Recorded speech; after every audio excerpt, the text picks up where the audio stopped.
By 1787, the Articles of Confederation were not working. Now, they were originally written in 1776 because of the threat of war between Great Britain, but they were not ratified by the states until 1881. It was a very loose, unenforceable agreement between the states, and they remained sovereign and independent, with Congress serving as the last resort on appeal of disputes. Congress was also given the authority to make treaties and alliances, maintain armed forces, and coin money. There was an urgency during the war, but by 1787, there was no urgency. So what did the framers do? They went to Philadelphia with the intent of making amendments to the Articles of Confederation. They went into a building, they locked the doors, they drew the windows, and they proceeded to overthrow the government by coming up with a completely different document. We know that document today as the United States Constitution. They dealt with the legislative, which was Article 1, Article 2 is executive, Article 3 was judiciary, but certainly the hardest aspect was the legislator. Article 1, there was a big elephant in the room, and nobody knew how to deal with it. If you talk too much about keeping the elephant, the northern states were not going to ratify.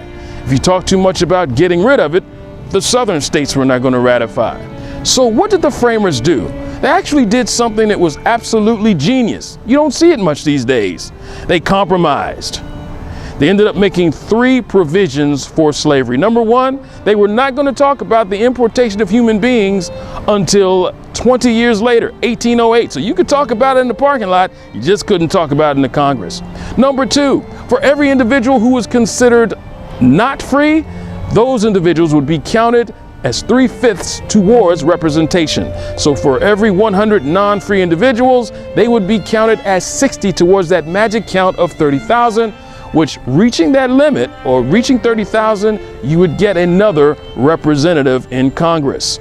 And number 3 was this: if you owed a debt, you going over the state line was not going to absolve you from that debt. The word slave or slavery did not appear in the Constitution, but essentially it was this: if you were enslaved and you went over the state line, you would still maintain that status. Of course, it was ratified, and in defense of them, they thought slavery was going to die out. But 2 things happened. Number 1, Eli Whitney invented the cotton gin. If it took me an entire day to get 1 barrel of lint separating the seeds, the cotton gin allowed me to do that 50-fold. So Eli's intent was less individuals to work it. What the planners decided was, if you didn't need them to separate seeds, you could put more people in the field. Number 2 was this: the Louisiana Purchase. More than doubled the size of the country, which meant more land for farming. Everyone knew cotton and tobacco was taking the nitrogen out of the land. Eventually you wouldn't be able to plant anything. But more land would make slavery a whole lot more profitable. What the framers did, they essentially kicked the can down the road for this discussion to be taken up later. Would they discuss this later? You better believe they would.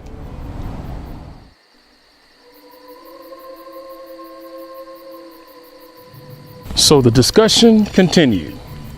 September 17th, 1862, this discussion took place about 73 miles northwest of Washington, D.C., in a little place called Antietam. 38,000 individuals engaged in the conversation. 25% casualties for the Union, 31% for the Confederacy. It was one heck of a conversation. Close to 23,000 individuals would not be able to report to work the next day. Had McClellan pursued Lee the next day, the Civil War may have ended in 1862. He did not, and Lee escaped into Virginia.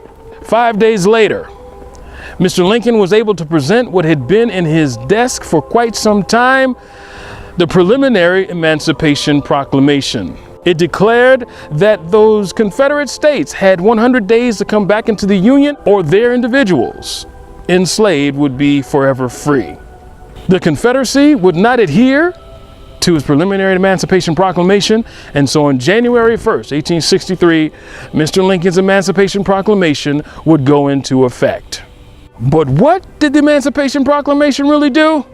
Tune in next time to find out. This is John W. McCaskill, History Alive.